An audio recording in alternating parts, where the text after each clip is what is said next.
Hello, we are at the ISE 2020 and my name is Krzysztof Grabowski.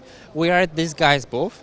So this guy's is a software and hardware solution for pre-visualization and media playback.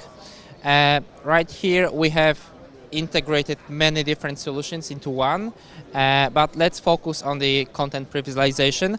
So all of the projects present on our booth are actually running the real projects present with our software, and this one is the Burj Khalifa Tower, currently using it for the multimedia facade.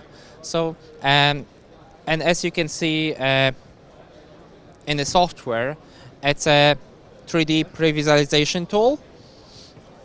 Also, for the purpose of our trade show, we've integrated it with third-party systems.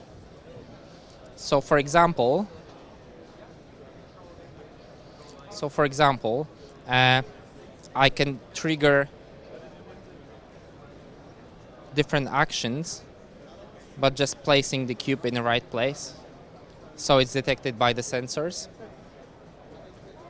And the software, it's all about pre-visualization and integration here.